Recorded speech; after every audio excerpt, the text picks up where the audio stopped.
Today on Off the Hinges, relax, pour yourself a drink, and unwind from your week as I answer your questions and share stories about this week's trade. I'm joined by a special guest, and I have my whiskey in hand. I'm so glad you made it. Are you ready? Let's slide into the vault.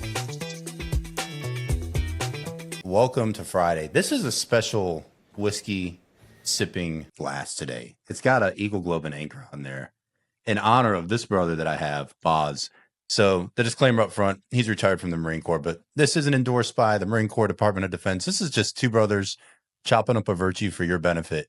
And man, you are in for a treat. We're going over enthusiasm. And before I give him the proverbial mic for a quick intro, it's interesting because you can read definitions on what this is, and then you can watch it in action, like you can see with a man like this. So by definition, you might hear it as the display of a sincere interest and exuberance in the performance of duty, or the etymology of it comes from a Greek word, entheos, meaning in God. So it's sort of a true conviction, not really a convenience. So it's a genuine enthusiasm and a passion for life and duty.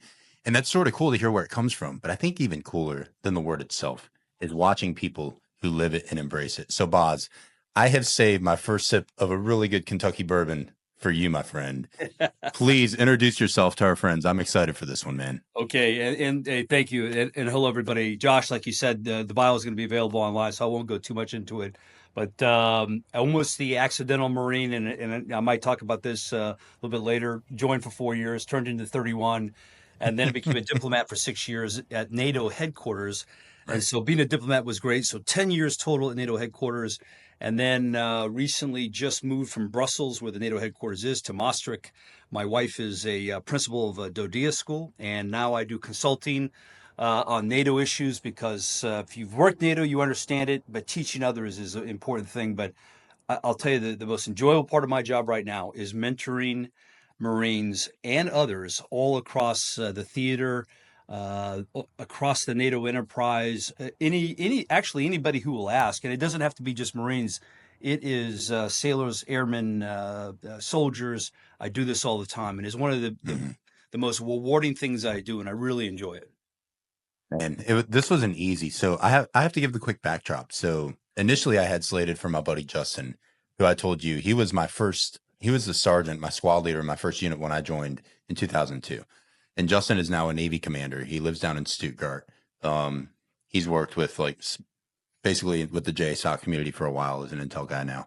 A Navy reservist. Just, I love the dude to death. But something came up last minute and he could not. He's like, man, I would love to, but job has conflicted. I'm not going to be able to make this episode, which would have been on humor. And we'll try to reattack it because it's worth it, man. He's such a good brother. But I saw Boz and he was at the NATO Joint Warfare Center, like he is for frequent occasions and trips, like he said, supporting NATO stuff that we do.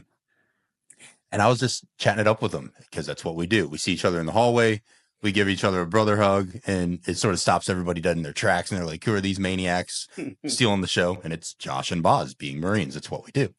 Yeah. And it's so fun. It's genuine joy every time we see each other, man. This is who you are. And I said, hey, I was going to have this episode. I've been meaning to ask you if you'd be interested in coming on the podcast. He's like, oh, that's fantastic. When? I said, well, to be honest, I said, whenever you're able, but next week, one of my buddies had to wave off and that would be, and without skipping a beat, he's just so quick to say yes and help people, especially Marines. He's like, I'd love to, let's find a time. So we sat down and within like 5 minutes, we said, enthusiasm, that sounds like you, perfect virtue. Let's chop it up. Okay. So it was great, man. But I have to give a shout out to our other brother who's now retired, because looking at that polo you're wearing, I saw you in that the other day, George Malini. Yes. Our brother from another, man. George, I love you, dude. I got to send this to you because here's Boz. So Marine Corps rugby, there's so much. When I tell you, unpack your story in a few questions, I can't wait, man, because there's so many places that our wires just cross in a good way. And it's like, yeah, absolutely. The rugger, the Marine officer, just a man's man. I love it. Yeah. But before we get into some of these good questions that some people sent in, I've got the staples of the diet that I got to come in there with. So number one, out the gates, what are you thankful for this week? Yeah, thank you. That's a great question because I'm generally a very I'm always a half glass, if not everything's full, optimistic guy, and I'm always thankful for everything. I mean, I can't believe the amazing life that I've lived, and I'm thankful every day. this week, actually tying back to seeing you last week at Joint Warfare Center, as I went down to follow up with them and do some other work at Stuttgart at European Command, and I go down there about once a quarter, and then Mhm. also I'm going to go to Shape tomorrow. But as I was just walking to my first meeting in the morning, I can't tell you how many people stopped me and said, Boz, I haven't seen you since Kosovo, or holy cow, I saw you in Shape. Hey, are you Boz? And even just meeting an aide who another FAO was tagging along with him. This aide happened to be a FAO for Major General Driggers.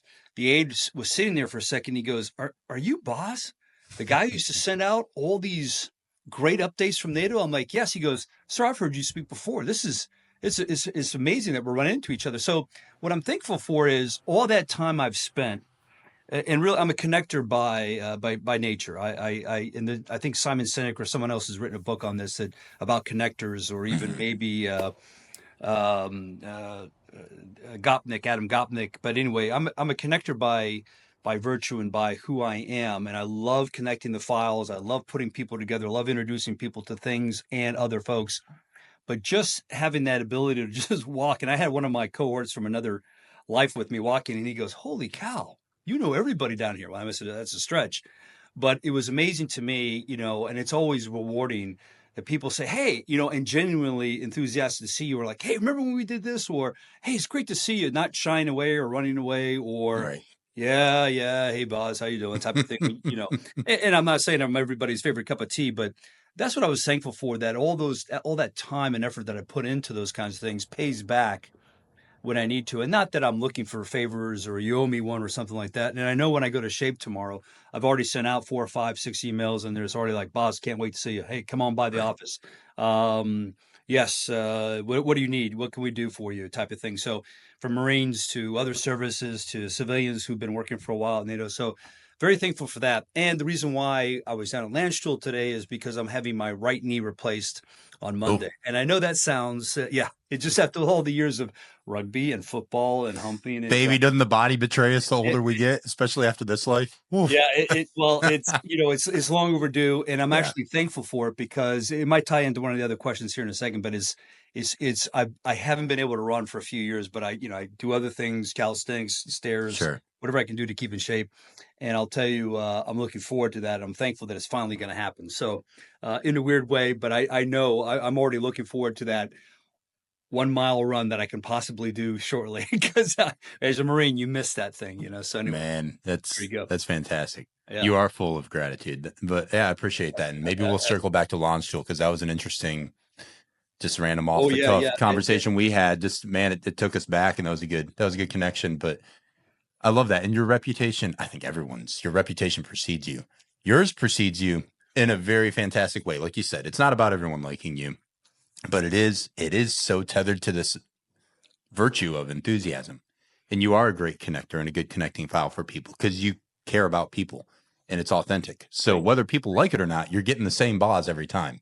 you. So there's some comfort in that Yeah, I know what I'm getting. And it's every time it's that. yeah, So yeah, it doesn't have to shake out with everyone. That's fine. yeah. All right. Next, Appreciate what it. have you been learning lately? Well, I'll tell you, actually, again, tying it back to the Joint Warfare Center. If I could talk about from a professional aspect, just absolutely being there for 2 weeks and digging back into the NATO documents, because Mhm. as a consultant, I still have my NATO secret clearance, but you kind of get detached a little bit from the day-to-day fray. And I did current operations for essentially 40 years of my career, and that's what I was at NATO. I was a diplomat, but I was a current operations officer. So Right. any troop deployed anywhere doing anything, I was a walking encyclopedia of that. So it was good to kind of get that, divorce myself from that from a little bit. But Mhm. I still teach classes at NATO School of Ramagao on NATO. There's a 360-degree approach class I'd love to give to you, Josh, and others. I've offered to the general, Mhm. and just being able to really dig back into the documents since I left and go, aha, that's what's happening. And actually, truth be told, I gave it in front of that whole high con group of seriously experienced folks. I gave the brief, and this is the first time I've given it to that elevated crowd. Right. There was a moment of silence afterwards, and Dusan, if you know him, he's the Croatian, was like, this is the most amazing brief I've seen on NATO. I can't believe how you put this all together. So that was rewarding in that sense. But I learned from that too, because there were others were like, hey, because I always ask, no egg on my face, please correct me if I'm wrong. If I say something incorrectly, I want to Right. make this a better brief. And man, I can't tell how many guys came up and said, hey, I was there at this time. If you pitch it this way, I mean, helping me kind of rebuild the brief. And that was That's awesome. fantastic. Yeah, and then one thing I'm learning kind of in my own personal life right now is my son is 18, full of vim and vigor as I was at that same age. Definitely more socially advanced than I was at that age, especially living in Maastricht, Netherlands. But he's great GPA, 1400 board scores, going to Oklahoma University. But watching him transition from okay, he's a man ready to leave this house because the alpha males are starting to get rub up against each other. But Yeah. watching him get excited and move on to college is just a great learning experience. I'm going to miss the heck out of him, and he knows that. We text each other all the time, and just about stories and whatever, and whether we're just sitting around watching a movie. But I know your kid's a little bit younger, but when you get to that, you have so many years. Every time I think of him in my head, I think of him as a little boy, but he's taller than me. Put Yeah. 35 pounds of weight on the last 4 or 5 months Wow. lifting. Yeah. And it's great to watch that. So it's a That's learning. cool. Yeah. That's fantastic. Yeah, it's cool. I think of talking about the little girls. That was really special when Aria was we recently had a retirement ceremony for one of our Navy commanders, Buddy Cliffy, and my wife and oldest daughter were able to come to that. And it was really cool because I was able to introduce them to Boz, and I told Aria, I said, hey, this is the guy Dad's gonna have on the podcast next week. And she was like, oh yeah, Sam's dad flies helicopters. I was like, yeah, but Boz flies cooler stuff than what you'll hear about in there. I was like, he flies cooler stuff than the not knocking Gav, but come on. Yeah. I was like, Boz was pretty badass. And she's like, oh, that's so cool. So it's fun to just watch children grow up. And that's really cool to hear you speak of your son that way, man. That's nice that you have a special connection. Yeah. That's awesome. Thank you. Yep. All right. As we're rolling into the weekend, how do you hope to grow and transform personally, as hopefully you can find time to rest and reflect? I know you're a busy man, but hopefully you can unplug and do that. Yeah, sure. And not that I schedule these. Well, this will be my third major surgery since leaving the Marine Corps.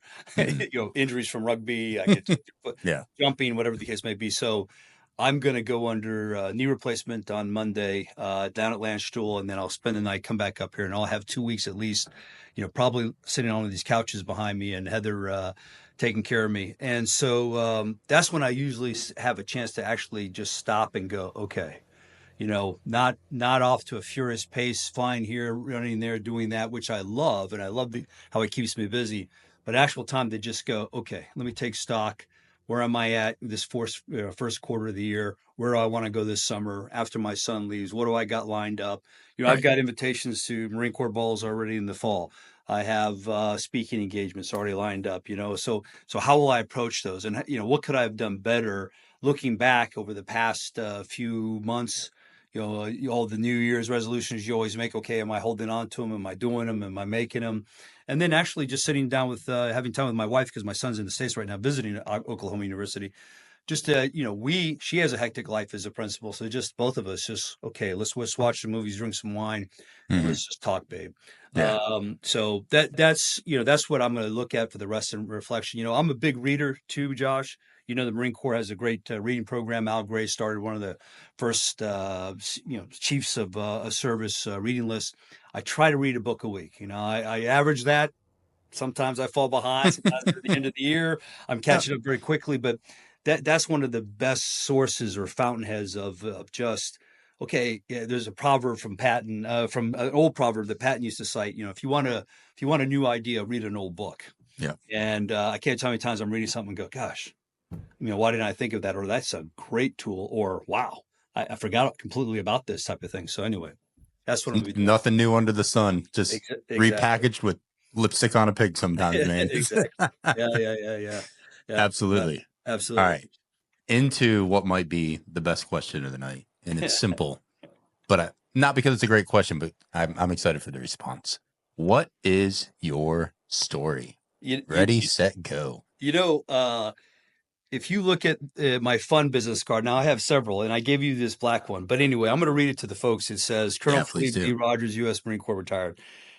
And then this is what, and people love this after they take a look at it. They're like, holy cow, this is great. And it's not the best card in the world. It's just Vista print, but Royal Traveler / professional adventurer / bon vivant. And that's how I like to look at the world. My mother's French. My father was in the army. We traveled extensively when we were kids. My Mhm. mom was an educator, taught at Georgetown University, taught at high schools, and she was on the go all the time, which leads to the energy question. I inherited that from her. Uh, but it struck me early on that I wanted to. I got that travel bug in me. I wanted to see the world. I wanted to do things. I wanted to experience things. And I'm gonna throw a few quotes out here. Some of them are time worn. You might have heard before, but as a reader and as a connector and as someone who loves experiences and an experience a gatherer, if I had all the money in the world, I would just travel more, is what I would do. So I've been over to 139 countries right now and counting. My wife's been to all 7 continents. I haven't been to Antarctica yet. Sometimes, the Marine Corps sent me to these places, so that's why we were there. But Yep. it gave me opportunities. But several quotes that I would like to kind of relay to you, and you've probably run them across them before. But Henry David Thoreau said, most men live lives of quiet desperation. Mhm. And that struck me not only when I read it the first time, but also when I saw it in Dead Poets Society when the character, Oh, that's you know, such a good movie. yeah, and the Carpe Oh Diem man. scene, where he's leaning in, and I watch it occasionally just to get, he's like leading boys, you Oh walk by their pictures 100 times, and he starts doing the Carpe.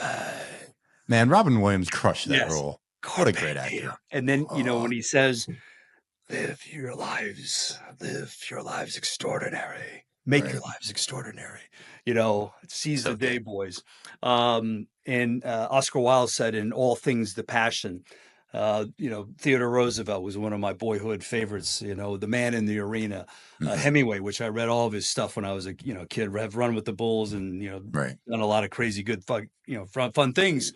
But he was about the vigorous life, and these are the things that kind of seized me early on. And the Marine Corps just became that kind of vehicle to go do all those wonderful things, jump out of airplanes, fly airplanes, go to combat, do this, do that, go to, the Marine Corps gave me more opportunities. French War College I went to, got my degree at the Sorbonne, blah blah blah. All these things and all the things I'm doing now really, are what I wanted to set off and do in life. And that's why I think I'm so much big into right now mentoring and passing it forward and on to others, because this is what I really love in life. I know that you know that I come up there and do some other things, but I tutor all the Marines and other other service folks that are going through the NATO Defense College. I fly down there sometimes on my own dime. I offer them, like, look, if you're going to travel someplace, let me pass this on to you. Or Mhm. someone just reached out and said, hey, we're going to Paris, Normandy, man. Okay, let me introduce you to like 25 people that you need to meet when you're in Paris, and they came back and they're like, oh my God, this is great. Well, I'm like, I love sharing that. So the bon vivant part of just really sucking the marrow out of the bones of life, just getting the most yardage that you could possibly get out of all experiences. I have, for every success, and I always tell people too, for every medal that you see on my chest, there's like 1,000 medals of, for doing things wrong in my closet hanging someplace. So, you know, uh, we are made up by our experiences, but and all the failures I've had, all the successes I had, all this has come to make me who I am today and to pass that on to my son and to others. So, Right. what's my story? It's someone who really was infused with a sense of, seizing life when he was young and then just kind of went off and did that. You, as well as I do, Josh, have friends I have buddies who are who are fraternity brothers. University of Virginia is where I went. They're all Wall Street millionaires. Some of them retired several times over. And when we talk, they're like, if I could, to redo it again, I'd live the life you did. Never have any regrets, boss. Right. And I'm like, well, I don't, but no, thank you. So it's always good to hear that. So I hope that kind of captures, who I am and what I be, my friend. It does, yeah. Well, I mean, of course, I'm going to put the bio up for people, but I'm just going to rewind the game tape really quick to say, and you screamed through. You're a humble guy, but you screamed through. I mean, between Boz and I, we have over 55 years of Marine Corps experience in uniform, and he owns the lion's share of that with a little north of 30, right? So let's be real here. It's the man spent some time serving his country in some very prestigious ways. And I know you're like, oh, jumping out of airplanes, flying airplanes, on to the next one. But it's like, I'm going to make you park it there just for a split second, just Okay. to, because not a lot of people get the privilege and the honor of hearing from a man like you who's flown some pretty cool aircraft and had some great experiences.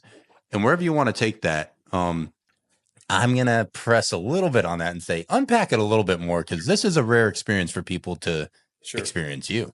So you Okay. got to unpack that one, man.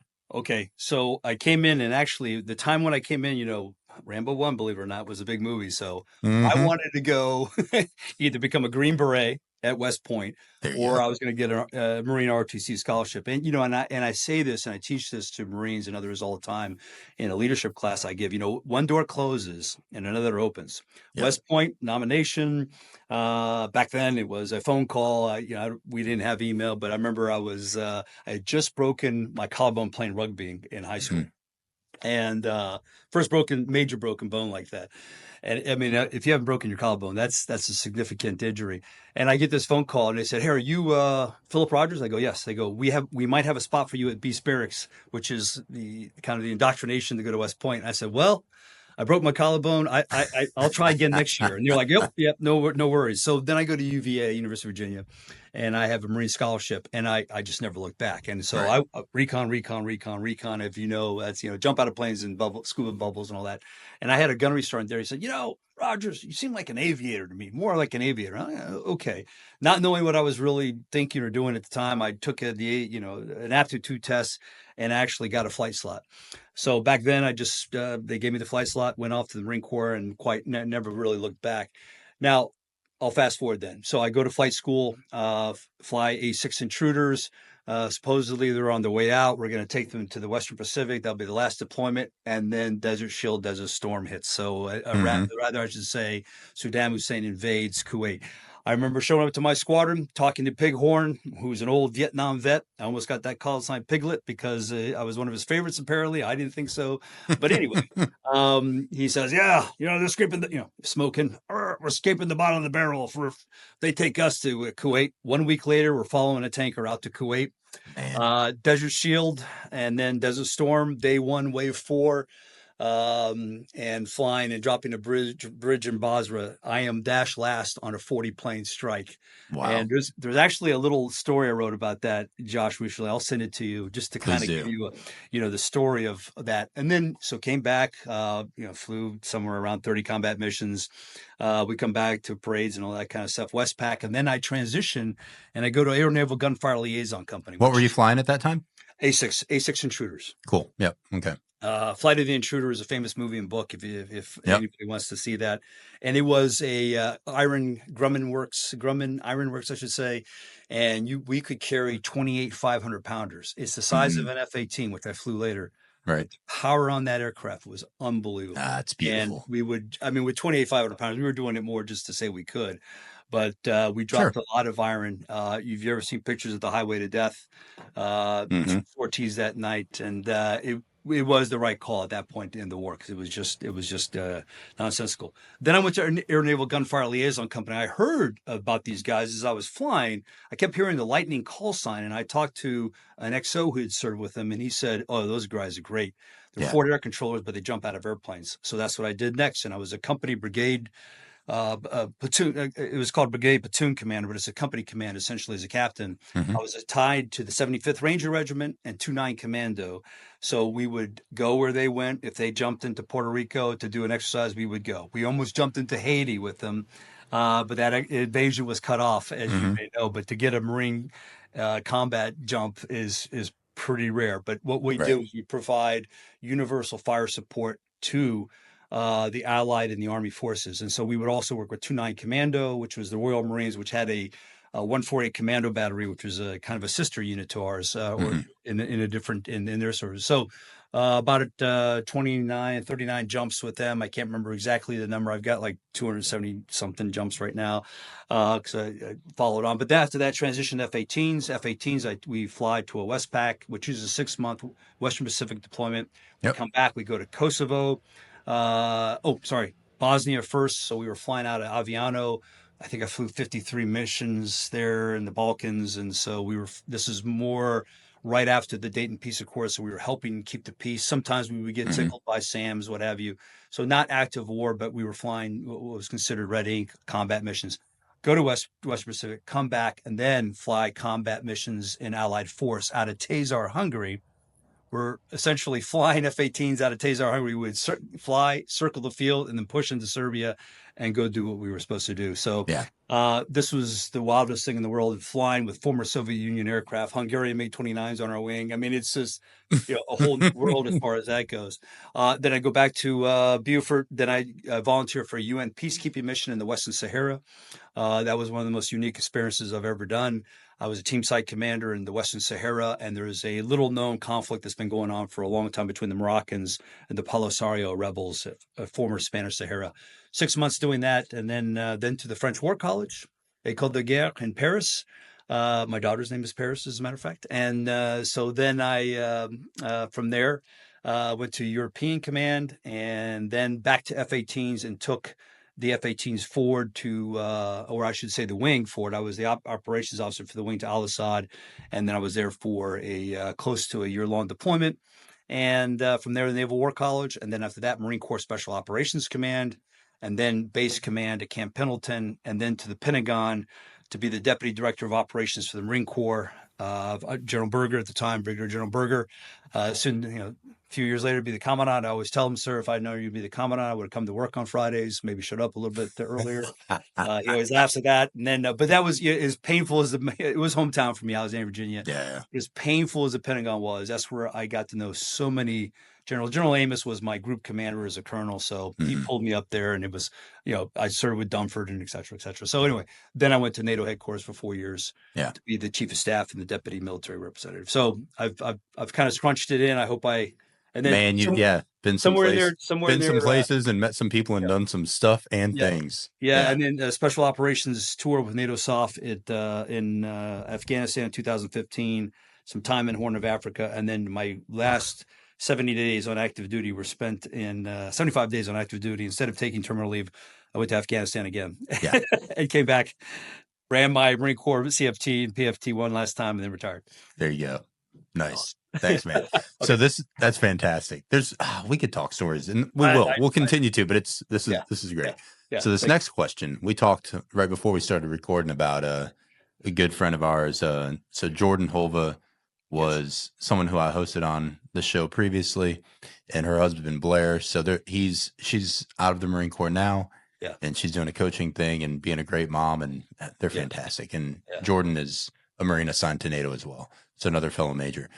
But we were chopping up a little bit about those, and this came from Jordan, and I love this because I can I wondered if it did. Man. I was going to see if you knew who this came from, and this is Jordan's question. So Jordan, we love you. This goes shout out to you. She goes, the energy. Like, honestly, where does it come from, Boz? But that is a great question, because knowing you and just knowing the life that we lead, it doesn't always make enthusiasm something that is what you're feeling like in the moment. And the energy that you bring, I'm certain, because you're a human being like all of us are, that there are moments that things rear up its ugly head and make you second guess how you're stepping into a space and a place with people. So that's actually a really good question, because what is its source, man? Where does it come from? So thanks, Jordan. Thank you, Jordan. I was wondering if that came from her, but or it was you, but that's got Jordan all over it, man. Yeah, it does. It's I inherited a lot from my mom. She's 5'4", just a fire plug of energy, and just amazing energy. So always doing something. So my dad was a lieutenant colonel in the Army. Passed away a few years ago. He did a couple of tours of Vietnam, but so props to him. But it was really from my mom, and I don't know. I like a lot of people. I walk around going, man, I'm exhausted, man. A little bit tired today, whatever the case may be. Sure. I guess it doesn't help, having my sugar-free Red Bulls throughout the day. But, it's it gives you wings. That's where it comes from. It does. It does. It really is a superpower that I've been given, and I love that I can do that, because I can take that energy, and I've been told this, that one, my energy is exhausting. Okay. Two, it's sometimes I like it. I think it's just right. Thank you. I've had staff go, dang, sir, please slow down.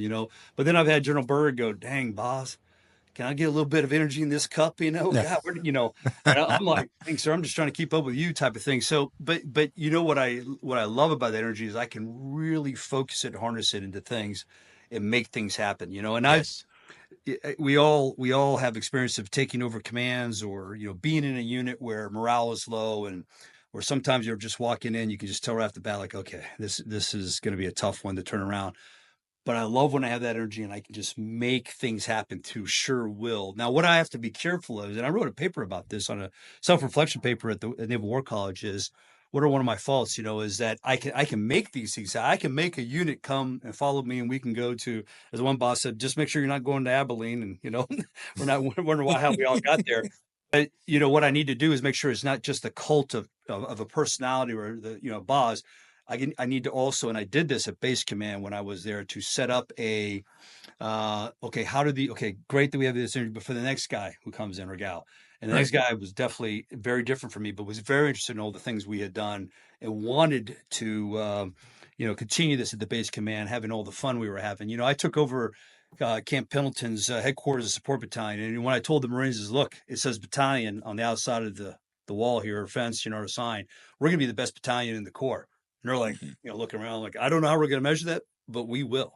And man, it was like Pendleton, since I'd served with most of the commanders in combat before, from Dunford all the way to Willie Buell and others, as we talked about. Oh man, Willie Buell. What a I would just call Willie Buell and I love said, that man. Willie, I need to have this range. Or Willie, can I get 5 guys to help run a combat town for my base Marines, my IPAC Marines? Can I, Right. Norm Cooling, can we come up with the Mountain Warfare Center and take your Marines on as art up for MARSOC, yuck, all those things, definitely that's where the energy really helps. Now what I try to do and balance that is there's times when I will just shut down and I just need Yeah. alone time. JWC is great where I can just go, okay. There's people want to go out to dinner every night. I'm like, dude, I'm going to read, I'm going to take stock, do a lot of stuff I've been planning to do, and then get back on my horse and go. So, Right. I'll turn on the energy when I need to. I always wonder when the reserves are going to stop, but we'll see. But the tank starts running a little bit dry, So did I Yeah. answer? Hopefully, I answered that It question. did, and I mean, yeah, I'm gonna pull a thread on a couple things just from my perspective of what I Yeah, see in you yeah, too, because it's interesting. So I have two older sisters that I've actually hosted both of them just because they're fantastic, and I mean, I've told you really, my dad's yeah, gone, and that was a very it was a tragic way that his mm, life ended, but to honor him and just the family that he raised, I've had my sisters on this series as well. good. And I had so two older sisters, and the middle of the three of us. Her name is Micah, and she's a few years older than me. And she spoke on creativity, but her energy is also through the roof, man. There's so many great virtues and just characteristics about her. Both of my sisters' personalities, Yeah, they're very similar to you in ways, like just very energetic. They love to connect. They're very good connectors of people. They're very empathic and very good at listening and just like sort of separating the wheat from the chaff in life and really getting to the heart of the issue with people around them. But when I watch her, I'm like, man, I know that people think you're always on. She's like, yeah, buddy, but come on. I'm like a closet introvert. I love my me time because yeah, it can drain you. And I yeah, think that's really sort of circling it back to like that time where you can have time to rest, reflect, grow. It's so important. And some people need more time than others. Some people need more or less sleep than others. We're all different. So please, if you're listening or watching, yeah. hopefully watching, because you don't want to miss a chance to just get the facial expressions from Boz because he's full of energy. So if you're listening to like Spotify or Apple, flip over to YouTube and check this man out. He's fun. But I will say there's something about a comparison trap that's bad. So don't fall into the comparison trap of trying to be someone different or trying to model someone different. Just be authentically you.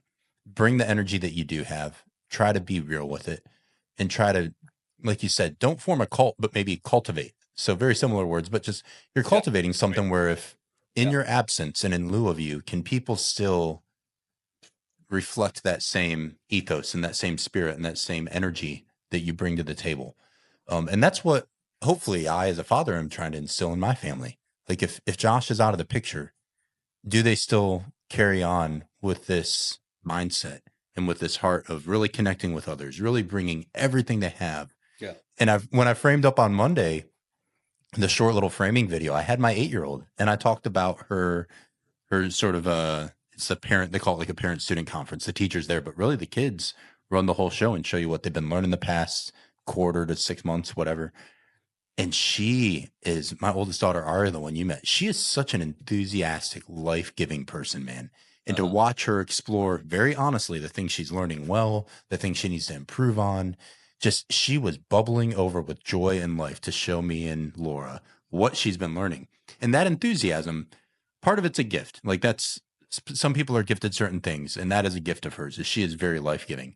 But it's also something that we've intentionally tried to nurture in her and plant those seeds. And I bring that full circle to you because yes, you're a connector, but I think more than just connecting people, you are very intentional on how you plant those seeds of life and energy. And I'll make an analogy for Marines, for all my infantry Marines. You can have it one of two ways. There's a lot of energy in a tow missile and maybe a precision guided munition that's being dropped from an aircraft. So you might have a tow on the wire and that thing might be erratic. So you might have a lot of energy that misses the target and hits the wrong thing altogether. And actually in relationships, you can do that. But I would say Boz is a PGM, man. He's got it dialed in. Like it is precision guided. When he's dialing in on like, you're getting my energy today, you get 100% of Boz and it is square on that 10-digit, like piss off grid. Got it, man. Like you're getting exactly what you need when you need it, where you need it. Yeah, and that is, I mean, that's taken a lifetime, like you said, sure, of failures, but that's just been cultivating that in yourself. And it shows, man. It shows. Well, so I appreciate you. No, thank you very much, Josh. I appreciate that. And I appreciate it. I was very, you bring a great point, and I love that not cult, but cultivation. One thing I try when I teach in my leadership classes, yes, I'm exuberant, blah, blah, blah. And I'm very good about remembering names. I think it's super important how to win friends and influence people, know people's first names, birthdays. I can memorize a whole room quickly, but that might not be your strength. And, the authenticity, find your way, find what works for you. Some of the best generals and leaders I've known and ambassadors have not been, super exuberant, but they've been very, very effective and people will follow them as well. You just got to find what works for you.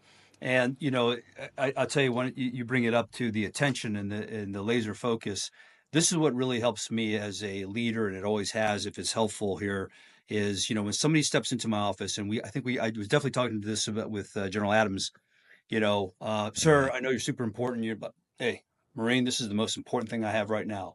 What do you got? Right. Because you don't know if it's going to be, sir, I just want to stop by and say thank you, for the whatever, or can I lift some weights with you in your office? Because I was at World War II, or sir, I'm going to commit suicide and I need help. And that's the kind of thing where you never know what it is. Yeah. Yeah. And I say this, it's interesting because without digging too deep into it, like right now, the JWC, like everyone is going through changes and trying to transform how they are, trying to be more fit for the future. That's great. I think every organization in the military is having a wake up call for we need to grow and evolve. That's fantastic. There's always struggle with that organizationally. Sure. But if someone is communicating to you, even if it holds an opposing view, I think as humans, we just need to step back and go like, all right, on a personal and or professional level, if they have thought through and have deliberately voiced or written or in any form of communication, like chosen you and said, I want to say or communicate this to you, that takes a lot of courage. It was very intentional and it was not a misstep unless it's an emotional reaction. But most of the time in those sort of settings, they're thinking about it. Yeah. So you have to, I'm a firm believer in you have to honor and respect and encourage that sort of voice. Because the last thing you want, it's cliche, but the last thing you want is an organization where nobody's talking to you. They're just quietly following your rules. Like, ooh, you're in a bad spot. So you want some discourse, you want some divergence.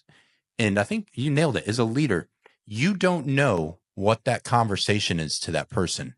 Or what their topic of conversation truly is. So you might hear a question or a frustration. And if you actually try to go surface level and penetrate through to the heart of it, like you said, it might be someone who looks frustrated and then you unpack what's going on at the home and maybe they're suicidal. And let's be real on those things. Yeah. And you as a leader, if they've come to you, you owe them everything to just 2 ears, 1 mouth, baby. Listen at least twice as much as you speak.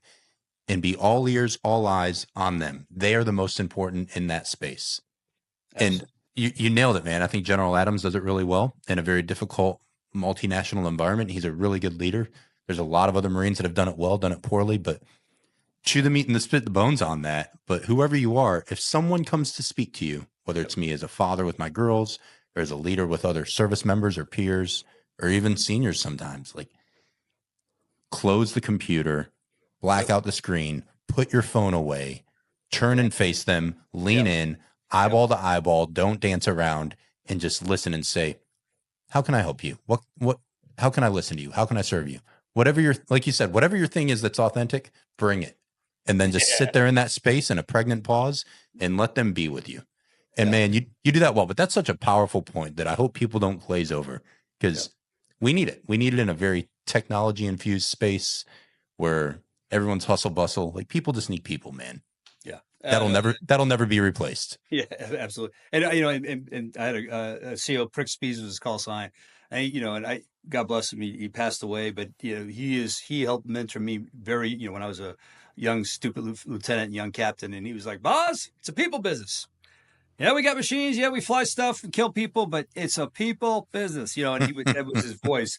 And it was, I mean, it was all about people. And, you know, the power of just knowing names. And, you know, I've actually, people in the Marine Corps are like, "Hey man, you don't need to know, be calling Marines by the first names." No, I don't. But when Lance Corporal Josh Morano walks by, I go, "Josh, how you doing?" And he goes, "What?"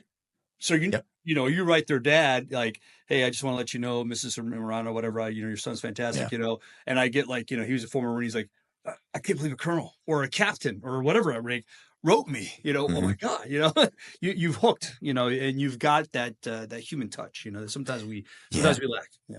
It's so important, man. That's good. Okay. All right. This one's fun.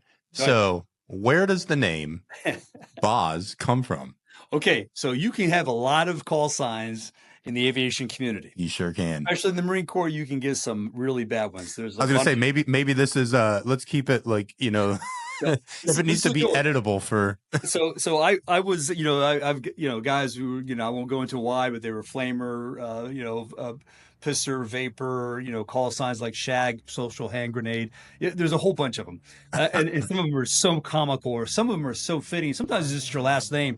We had this guy, he ended up being called Thor later on, but Mansfield, he was this huge, statuesque, muscular dude. Of course, Mansfield, okay, you're Jane, you know, so that was his call sign for a while until he did something either funny or stupid or whatever. So I was, I played football at University of Virginia. I was a walk-on, not very good. I rode the bench, but I was RTC scholarship, you know, type of thing. So that paid the bills. But when I went to Seattle, Brian Bosworth had just been drafted by the Seahawks. Now, a lot of people don't even know who Brian Bosworth is anymore. Marines are like, "Sir, what's Boz? Short for Bozo?" I'm like, no, thank you. No, but no, Boz Skaggs. So I used to walk around Seattle with gargoyles on, like he used to wear. You know, I used to spike my hair up back in the days when, you know, who didn't care. And I would get people go, "Hey, you look like a little Boz." And I'm like, okay, that's a great call sign. I could live with that. And I had been called Bullet Head, Killer, Rambo, you know, just nothing that really stuck.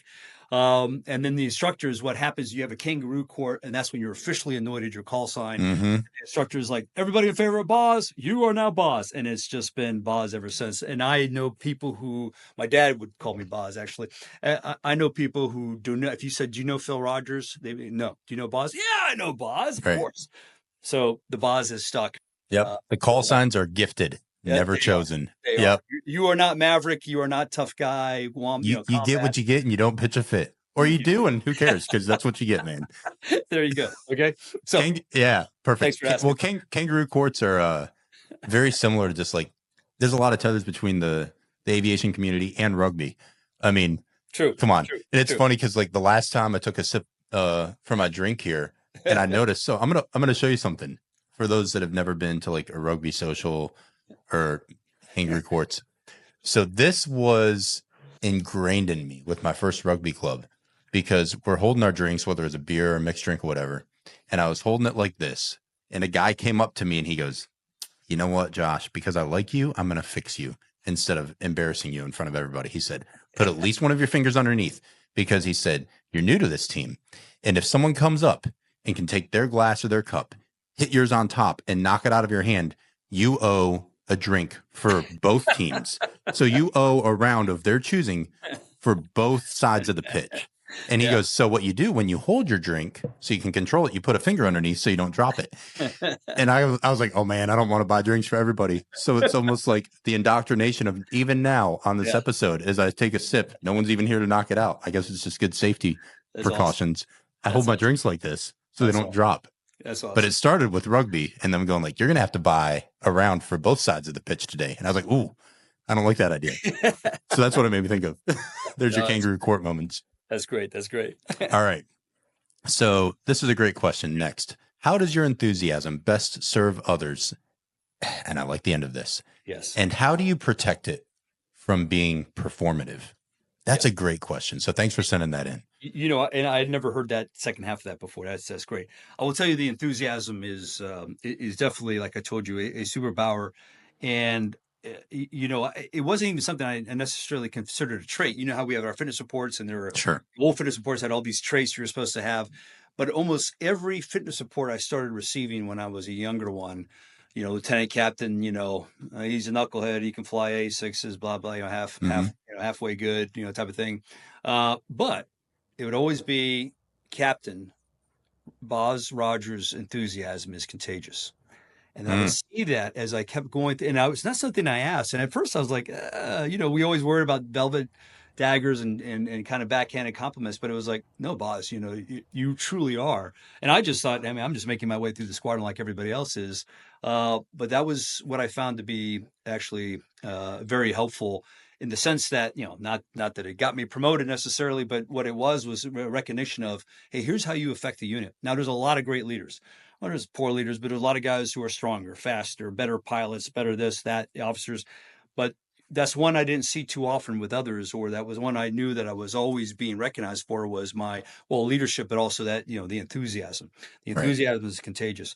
How does it best serve others? I'll tell you, it's always, it's walking the walk, and you talk the talk, but you walk the walk. And it was always something that I could harness even when nobody was looking, but I didn't know that people were actually looking. I tell the story at one of my leadership classes where I was out there, and as a base commander, you're also an area commander, and there's always Mm-hmm. trash, and I'd be like, Sergeant Major would be like, don't worry, sir, I'll get 3 Marines over here. I'm like, Sergeant Major, we're here. Let's just pick up the trash. Right. So one day I was walking by base headquarters by myself, and I was like, here's a straw. I'll just pick it up. And there's a Marine from my unit that was watching me from across the quad or football field, over there at Pendleton. And then later on, he came up and he goes, sir, I got to tell you, I was having a really bad day. And then I saw you bending over, picking up trash. I was probably mumbly grumbling and going, what the heck? And he Mm-hmm. goes, so immediately I said, if the colonel can go over there and have a great day and he's picking up trash, I can go on and move forward too. And it was just a Yeah. small little thing. Of course I wasn't doing it because somebody was watching. I was like, Right. just pick it up. So at the Pentagon, I would get my butt chewed by the Dunfords and the Amoses and some of the best ass chewings you've probably ever received in the world. Not the your cashing checks at your body can't, whatever it was, writing checks at Yeah. your body Right. cash time. But I mean, it was like, okay, I'd walk out licking my wounds. But one thing I never did was transfer it to other people. And Mm-hmm. I didn't, because I saw commanders do that. They get yelled at, they kick the dog, they go and they make everybody else miserable. Somebody else came up to me years later and he said, sir, you would walk through the Pentagon always with a smile on your face. Didn't know I had a smile on my face. And you would always walk up and say, hey, Marine, what's your name? Hey, I think formations. I would just find formations of the center quad of the Pentagon. I would just join them. Colonel in the back row, and they're like, sir. I'm like, hey, somebody's getting promoted. I'm here, man. Let's Rock go. on. Let's do this. Yeah. The leadership and those things didn't stop. And so those little small gestures, I didn't realize the impact they would have on people, nor did I think, I was like, hey, this is just natural. Or the enthusiasm. I have another favorite story I have, but was just simple, is Brussels headquarters was not very far from the NATO headquarters, not very far from the Brussels airport. Don't know if you've been there, Josh, but Mm-hmm. I could literally get in my car, drive to the airport in 5 minutes, park in the diplomatic parking, go say goodbye to somebody who was flying out that day, back home PCSing or welcoming them in, or Right. any Marine who was leaving would do the same, and then be back at my desk within a half hour, and people are like, hey, were you gone? No, I was just down the hallway. But I can't even remember all the people I did that for. But later on, I would, say, man, my wife started bawling afterwards. He goes, we've never had anybody, any rank, farewell or welcome us, and there's reasons why I do that. It ties into other stories, but just those are the kinds of things that can serve to make a difference. I mean, Yes. small little things can make a huge impact in how your command, your unit, your organization, whatever, your family, that can make a difference. Now, how performative, that's one thing that I always say, be true to thy own self. I make sure that when I give my leadership brief, look, if you're not the supercharged person. Don't try to become the fake supercharged person because Right. Marines are going to see right through that. My wife just walked in. So you don't want to, and I'll introduce you in a second, Josh, at the end. Yeah, please do. That'd be Yeah. awesome. So I make sure that, you are yourself too. So whatever it finds, I always say, be careful, don't copy what I'm doing or somebody else did. Do what works for you. Now, that being said, to stop it from being performative, I've never really quite had that challenge. I've had somebody call me a puppy. Like every time I see somebody, my tail start wagging and I get happy. Right. Like if I see a Marine, even if I'm having a bad day and licking my wounds, I will. Hey, Marine, what's going on? Hey, no, great to see you. And I always know that Right. somebody else has it a little bit worse. Somebody else has it tougher. And so I'll always try to keep that in mind. And then I think just that positive energy that I have always helps. Now, I have gone home at night, gone, man, I've been a bad dad. I've been a bad leader, a bit bad boss. I shoot at that Marine. I'm going to go say it tomorrow, but there's a favorite quote I have from Gandhi. And it says something to the effect of this. He goes, every night I lay down and I die. And every morning I am born again and life starts over. Mhm. And I tell you some of my worst moments in the Marine Corps. And I've had some low ones, for whatever Yeah, reason. brother. And you wake up and you go, okay, fresh start. And the Yes. ability to do that has been a very powerful for me. I've been under investigation like a lot of commanders. I've been under this or that, but just okay, I'll go back, start again, and I know who I am, and let's attack it again. So that's what helps me, and I truly believe in this rebirth and this. You can always have a second chance because I've been Yep. given so many, and I've been given so many to other Marines as well. So I hope that answers that question. It does. And I'm going to, for those that aren't familiar, or for you Marines who have forgotten your good old green book of knowledge from those who, whether they did boot camp or whatever, there are 14 leadership traits in the Marine Corps, and enthusiasm is one of them. And we joke, it's like the little ditty that people remember it by is JJ did tie buckle. And I'll read what all of those are for you who care. You can go dumpster dive it, like Marine Corps, 14 Marine Corps leadership traits, and it spells out JJ did tie buckle, which makes no sense. But welcome to the Marine Corps in the way that we remember Yeah, things. acronym. It doesn't make sense until it makes sense, and then you remember it. Yeah. But enthusiasm, the way that they script it, is like what I said at the beginning, the display of sincere interest and exuberance in the performance of duty. So that's a way that the Marine Corps likes to portray it. And I really like that definition because it's a display of a sincere interest and exuberance, and it dials it in practically. And I do appreciate that about what the Marine Corps can offer. When it talks about things, it doesn't always talk in philosophy and theory. It just tries to be practical most of the time. There are times that we miss the mark. People, it's a people business. But for enthusiasm, I love that packaging. So am I sincere with my interest and my exuberance when I'm performing my duty? And the way I hear it and see it, especially with Boz, is yeah, it's duty with like whatever your chores, your duty, your task, your work.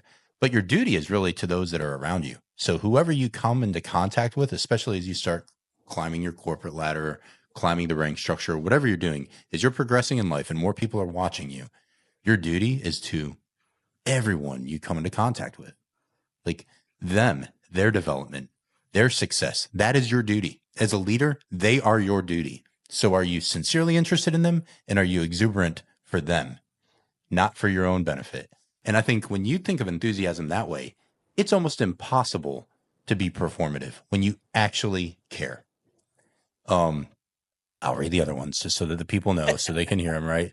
So I should rattle these off, but just so I don't misspeak, because then I got the snipers out in the crowd that'll be like, oh, you said the wrong one. So it's justice, judgment, dependability, initiative, decisiveness, tact, integrity, enthusiasm. So there's the E and the tie. I told you, here comes the buckle. Bearing, unselfishness, courage, knowledge, loyalty, endurance. And one of the big things, like what Bod said, is like know yourself, seek self-improvement. That's things that is sort of taught and preached to us in the Marine Corps for as long as I can remember. And it's so important. Know who you are, know how you are strong and weak in those areas of leadership with these types of virtues, but also just leverage it authentically and bring it to people every day, even when you don't feel like it. And I love that you painted that picture, man, of and this applies corporately too, with people that I coach outside of the military that are in, executive levels. Just because you got your teeth kicked in by someone who could kick them in organizationally doesn't mean you turn around and start beating the dog and yelling at the kids, literally or figuratively speaking. Like, come on. So just No. own your stuff, lick your wounds, own your piece of the pie, and then turn around with a little bit of grace and a little bit of zest to go like, okay, how are we going to be better together? So I love that you mentioned that because I've seen a lot of people do that poorly. And I'm sure there's been times in my life where I haven't done it the best, right? Because we're all people. So people be people, and man, No, and two quick asides on that or follow-ups, if you wouldn't please do. mind. It's one thing that I always do to deflect, make sure the organization understands how I'm going to be the ultimate deflector, because I've seen units, leaders, commanders who've not done this, who are quick to point the finger, is I always say, look, guys, everything that goes right in this unit we did, everything that goes wrong, it's my fault. And we'll start from there. Okay. So don't worry if the general chews us all out, then okay, I'll take the heat. We're going to move forward and we're going to move forward together. Now I might have a sidebar with you and say, look, okay, well, this is how we got to do it. Sure. But generally speaking, when people know like, okay, the boss has got us, and from there we'll take it.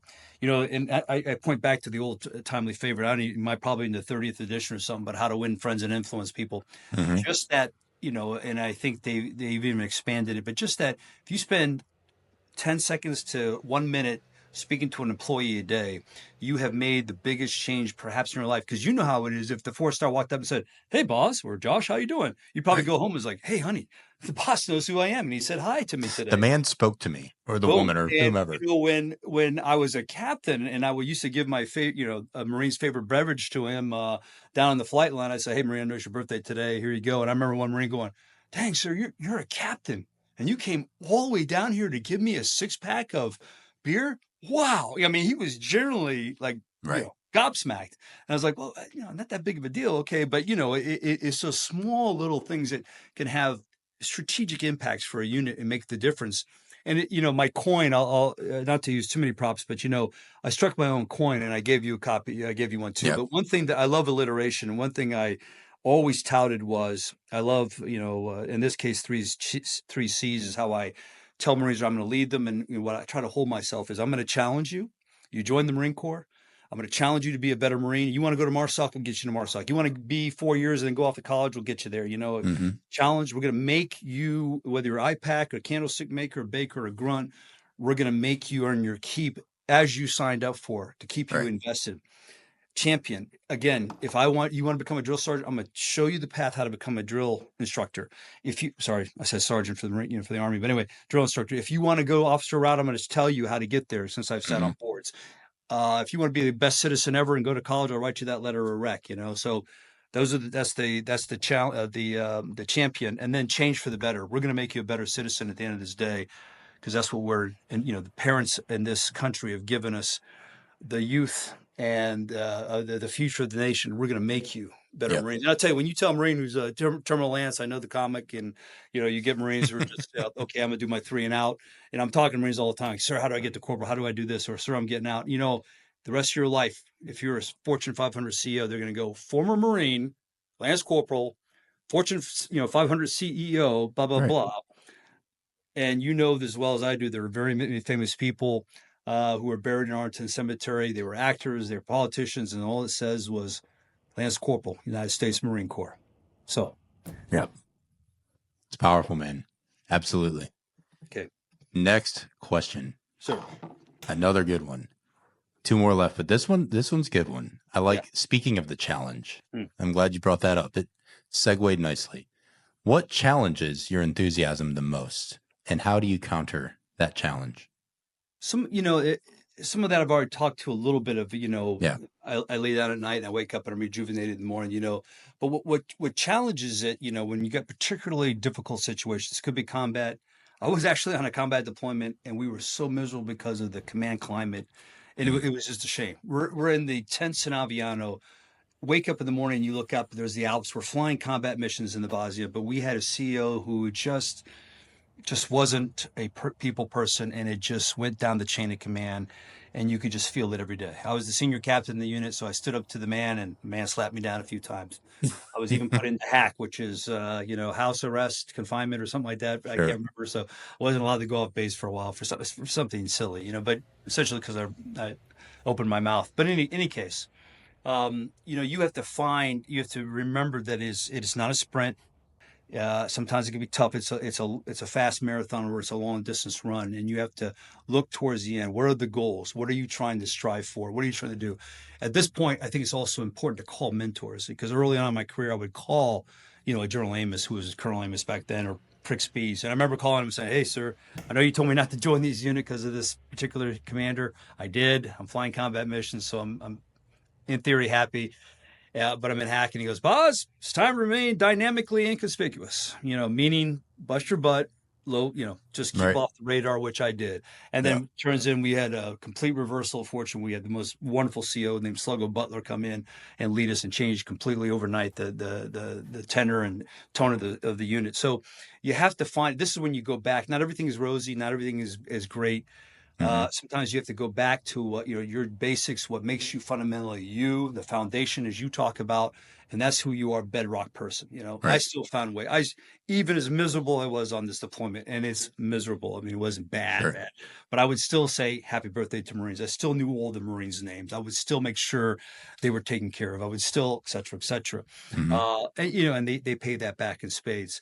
And so how do you counter that challenge? Like you said, is just remembering the things that make you who you are, and that there is something past the immediate. There are people who quit the Marine Corps on that deployment. It was that bad.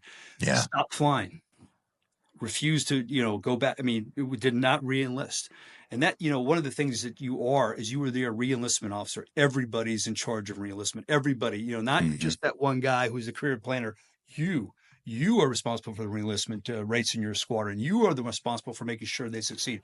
It will happen if you set the tone and you set the environment. So, yes, like I said, I've licked my wounds. I felt bad, but then I also remember too, okay, what am I striving for? What am I doing? Who am I? And how do I get beyond this? And, I'm so happy I did, because man, that still was a fantastic tour. And Right. it ended up being, I call every tour my most fantastic tour.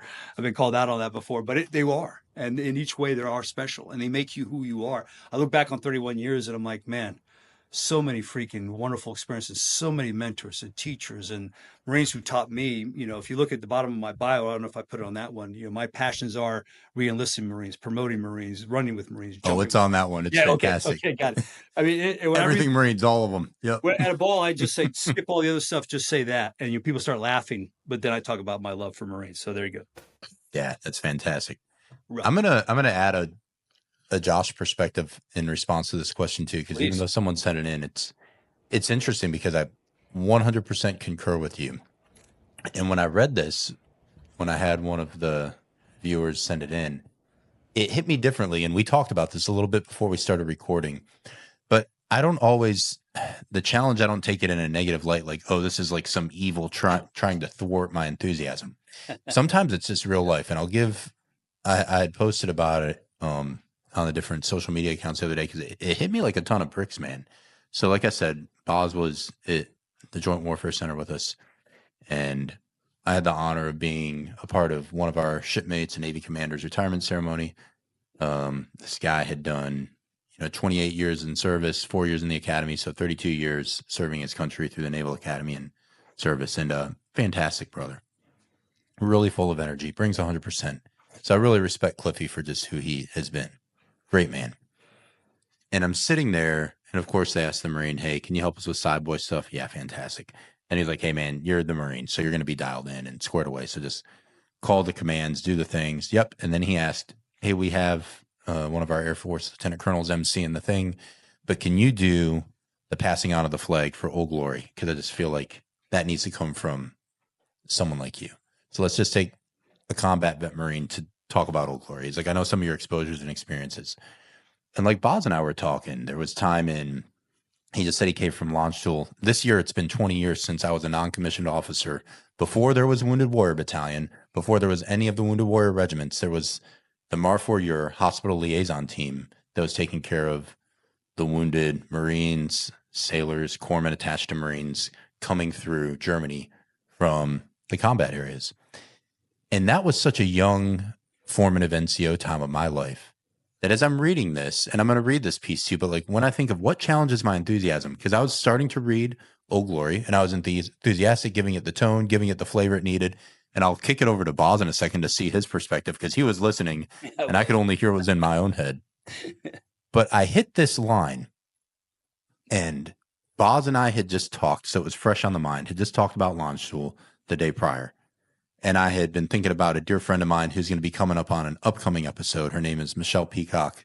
She did a little bit of time enlisted in the Army, did some time like frontline trauma surgeon, nurse in Afghanistan. She was there during this time frame that I was at Launch Tool at the Regional Medical Center. So as I read this stuff, just in my mind's eye, couldn't help but jump to the things I saw in Germany through wounded warriors that were coming through there, different casualty calls, giving the flag. Literally, I've done hundreds of funerals in my time. Like, it's ridiculous. I've kept my own count, but that's for me. It's a painful experience in memory. Like, it means so much, but it's deep. So the challenge for my enthusiasm wasn't from like some evil thwarting me. It was this like, it was a deep reality of what we do. And when I read the part of Old Glory that says, my finest hour comes when I'm torn into strips to be used as bandages for my wounded comrades on the field of battle. And then at the end, it goes, when I lie in the trembling arms of a grieving mother at the graveside of her fallen son or daughter, I am proud. And as I'm reading that, out of the corner of my eye, up towards the front, my wife and oldest daughter had come to Cliffy's retirement ceremony. And it hit me. The experience of feeling all of these things that are just like the dark side of what we do, the reality of what we do, sending people into harm's way to fight for our freedom and to uphold and defend the Constitution and to be there for other people who can't. And then to look down and see my wife and daughter and go like, man, thank God they've never had to experience these moments. But for me, the challenge of enthusiasm was this countering, I think, the burden that a lot of people carry through just the weight of life at times. And it's not that enthusiasm is always joyous and bubbly and this false positive or this hype man. I think enthusiasm, to circle it back, like I slowed up. I made sure that I was like taking time to talk through those words, but give them the reverence that they needed.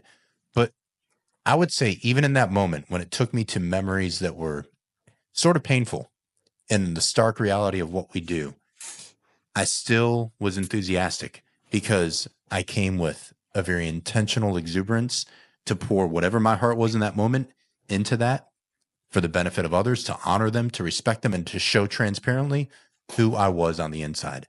So I think to frame it a little differently, enthusiasm isn't always a bubbly, like cutting backflips type of person. It's someone who's actually pouring their whole heart and soul into the people around them. And that can look much different than a laugh or a joke. It can be a somber moment that's handled gracefully, but enthusiastically to say like, I'm going to give this the best that I can. So that was the way that I was challenged with it. Like just this week, man, you were there. Yeah. And I'm curious how it sounded like, because I was like, oh God, I hope I didn't butcher that because that was rough. Well, Heather just handed me a wine here, so I'm hello. Well, cheers to you. Hello to Heather. Yeah. Can I introduce you real quick? Please do. I would love for me and our people to see her. Yeah. So this is my lovely, beautiful wife, Heather. Hello, Heather. Nice to meet you. So so that's Josh, major up at Joint Warfare Center. So he has his podcast. So I'll explain a little bit more in a bit. So I'm going to keep you on this because this is fantastic because Boz is a family guy. So now you get to meet a lot of people. So it's a lovely pleasure to meet you, Heather. Lovely to meet you. Yeah. And thanks for giving your husband a drink. He needed one. He's got to catch up now. So, I was actually told Heather about this too, about the ceremony. Now, so you got to understand, Josh, as you see him here with the baseball hat on, but I mean, he cuts the poster board Marine, tall, thin, in great shape, and just looking great in his blues, which, in that theater with all those allies and the Navy, he is just looking like the poster board Marine. Thanks, brother. It's my job. I got to keep it up. Down, and you can't see the two fingers here, right on it. Yeah, fingers here, but cover down, and then as he's reading it, you could tell it's very powerful. And I almost had to look over him real quick because he was doing such a great job. It was metered. It was it was the right rhythm and banter or tone. And then all of a sudden there was like a moment where is he choking up? And you could tell it grabbed him. And so that's a tough moment because when you see another hard guy get that or hard gal, and then you get it, you're like, okay, gotta look away. Be strong. Oh, don't look at Josh. as I told Josh, baby, what I always Sounds say. like our first kiss. Yeah, but there you go. Yeah. Aw, We're talking about suicide. that's such a nice way to package it, Heather. It sounds like Josh was experiencing like a first kiss. Well, that's so graceful. It wasn't. She should have been here for this whole episode, man. Well, okay. Well, first off, as soon as I got on screen, I was like, "You look the part." Even the shirt, I was like, "Is he in military gear?" Now it took me a second to recognize. That's actually our first kiss had to do with that because as an educator, it was the Wounded Warrior and the suicide prevention, right, that he was talking about with me. Where one moment I was like, I don't want to friend zone this guy. And that's like my thing. I'm amazing at it. I'm right. super cool. So, right. I friend zone everybody. But it was that. It was the Wounded Warriors and the suicide. She had lost a brother to suicide. And I'm sorry. I lost my father the same way. It's tough. It's real. Yeah. Yeah. And we were talking about that. And then 4 years later, here we are married. Here we are. But, let me jump back in. Sorry. Okay. Yeah. Nice to meet you, Heather. I'm glad that you got to experience this with us. So yeah, Josh, and no, it for everybody out there, it was powerful, and it's those moments where you can be the toughest guy in the world. Right. There are times when you see things that are just you can't forget or you can't unsee. So much prop to you, my friend. Yeah, and I would encourage people I think that's the heart of we're closing in on the final question, but before we start to land this plane on the runway a little bit, enthusiasm, man, for me, this is just my opinion and my belief. It's not a feeling. It does feel good when people are enthusiastic, and you should be emotionally intelligent to consider the way you make people feel, because the way they feel will drive them to the heart of you quicker than anything else. But if you are trying to press into this as a virtue and as a way of life of really showing up with enthusiasm, it's not always going to feel great. And it's not always going to feel bubbly. It is a choice and it is a conviction. It is not a convenience. And I really believe that. But the more you practice it, repetition aids learning, and it's good. So just show up authentic. And I think that's better than faking the happy, but just care for other people. And that's a good start. Well, and there's a favorite quote that goes back years. I learned early on, maybe college years or afterwards. Oscar Wilde, the famous poet, the Portrait of Dorian Gray, but he said, in all things, the passion, so whether it's taking care of people, whether it's being there at the ceremony, whether it's just doing the right thing, it's all things, the passion and showing that passion. Yeah. Yep. Yeah. So as we transition into this last one, this is where you just get the chance to say whatever you want. So this is going to be fun. Yeah. But if you walked away from this episode, this podcast, and you're like, I wish Josh or someone else would have asked me this, what is that one question and how would you respond to it? I usually get, and it might not be, necessarily germane or apropos for this one, is, what is your favorite memory of the Corps? Or, sir, I get this. What was your favorite? Yeah, sometimes I get, sir, what was the lowest point in the Corps? And I've talked about that tough deployment. But what's your favorite memory from the Corps? And that's so hard to answer. And I'm gonna answer in a different way, because there are just so many moments, that I signed up for, looking for that opportunity. Sometimes I took the tougher assignment knowing that I was going to go, to a combat deployment. And I must say, of course, I got the PTSD to show it, is that, I hit everything except for Somalia the first time around. Right. And, and it was simply because I was a fluent French speaker because my mom's French. I never took the DLPT. Back then, it was a message that came out. We're looking for a liaison officer with the French Foreign Legion, which was like my dream as a kid. And when I called Headquarters Marine Corps, they go, look, if you haven't taken the test, you can't prove it, you're not going. So I swore I'd always be prepared for the opportunity. After that, I took French. I faked my way through Spanish exams, anything to keep me better prepared, ready to go for that moment's notice. Because when opportunity knocks, are you ready? Right. The question that, there's so many. Standing on a ramp with my guys about to jump off the plane and getting coin chucked as I'm jumping off, stepping off the back of a C-130 in Scotland into a water jump, jumping with the Rangers. I mean, flying combat missions, blah, blah. It just goes on and on. But what motivates me? What is the enthusiasm that has been that has infected me? That's one thing I would like to kind of bring back, because I'll tell you, you are always being watched, but you are always watching. And I tell Marines this too, everybody's like I said, everybody's the enlistment officer. Everybody's the morale officer. I've been down parts of a unit where I'm, trying to instill, unit morale. And then I'll go down and it'll be like a crusty old gunny, like, "Hey, sir, glad you're here." Because, I don't know whose voice I'm imitating, but it sounds pretty, "Hey, gunny, some damn gunny somewhere." Yeah. "Hey, sir, glad you came here because morale sucked and morale sucks down here." I'm like, "Well, gunny, who's the morale officer here?" "Sir, gunny, who's the morale officer? Is it you? Are you making things better? Because I can only do so much." Right. "Damn, sir. Okay, guess what? You're going to have the next, unit barbecue. We're going to come down to this section here. We're going to I want you to surprise me," type of thing.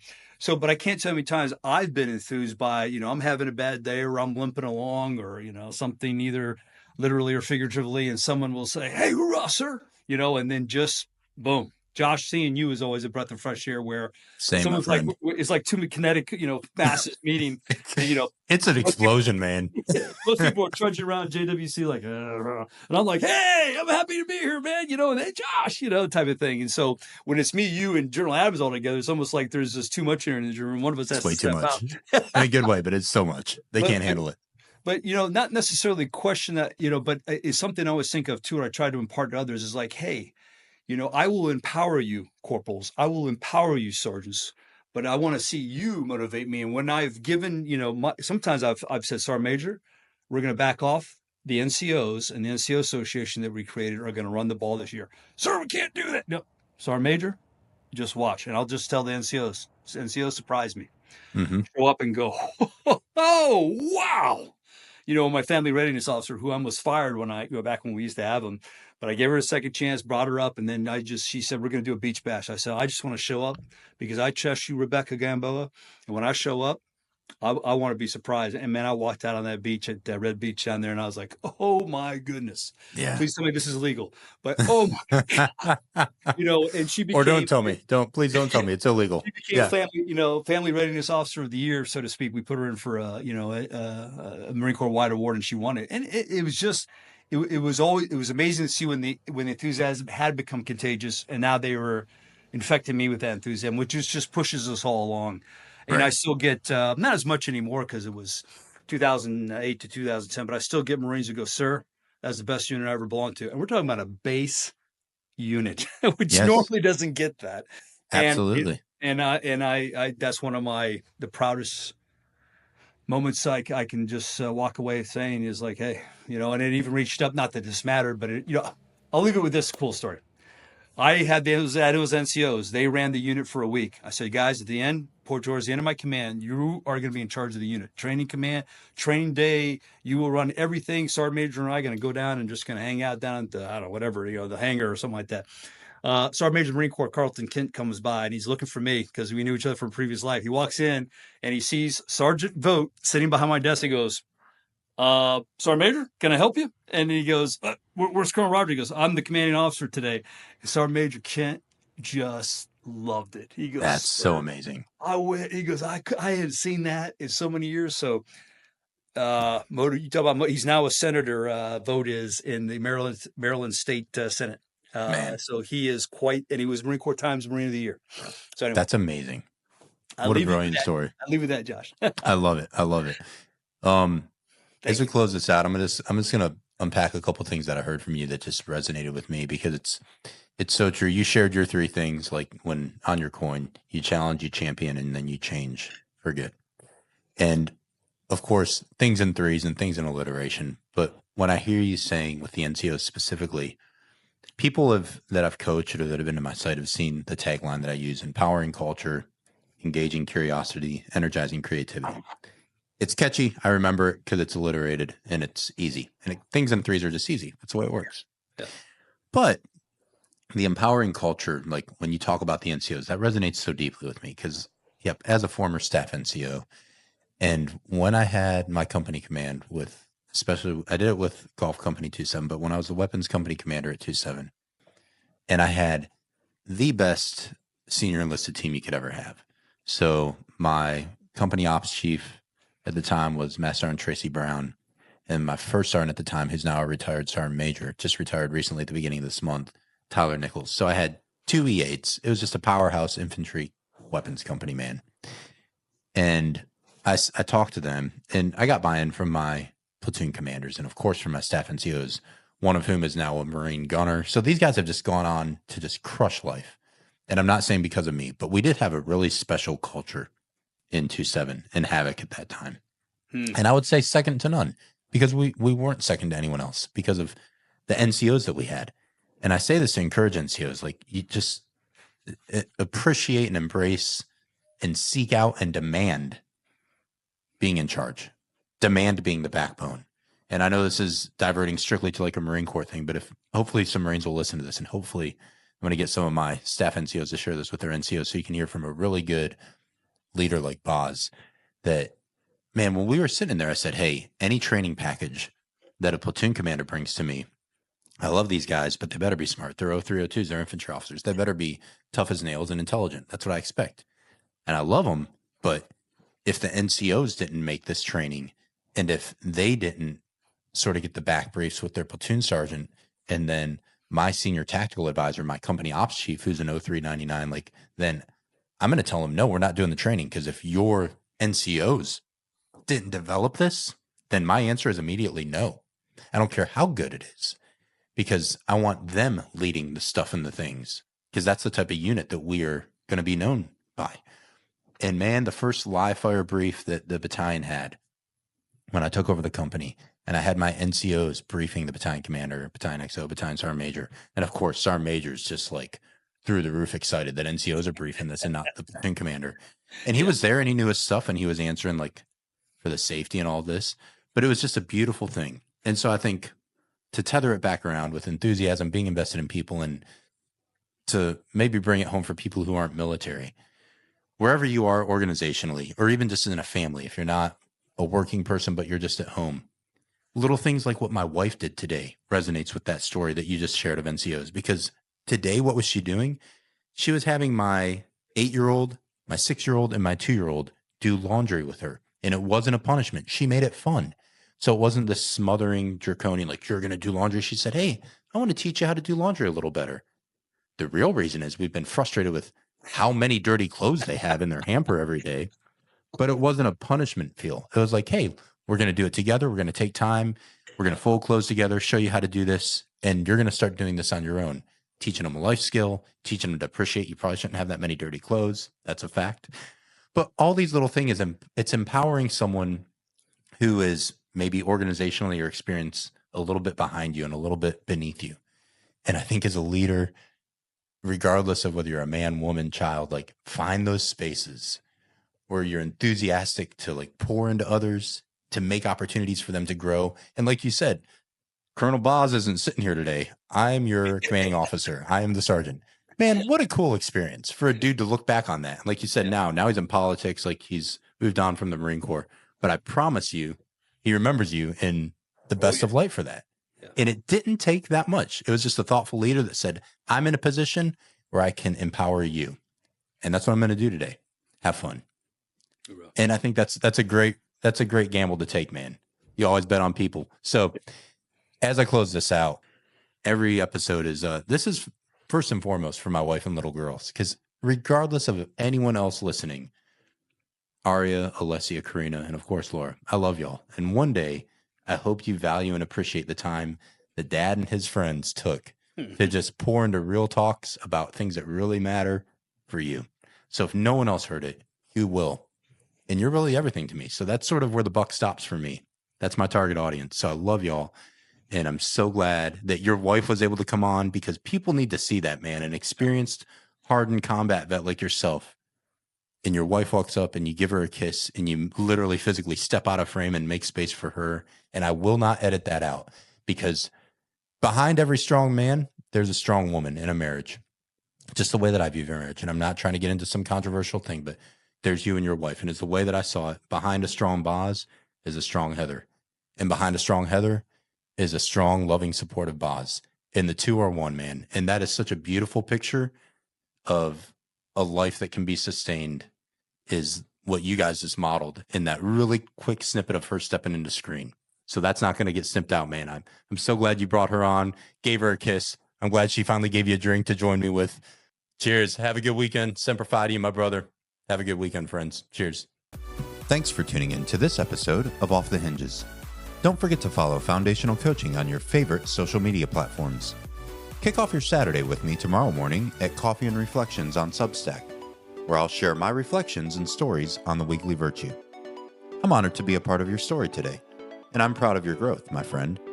I can't wait for our next time together, exploring the vault.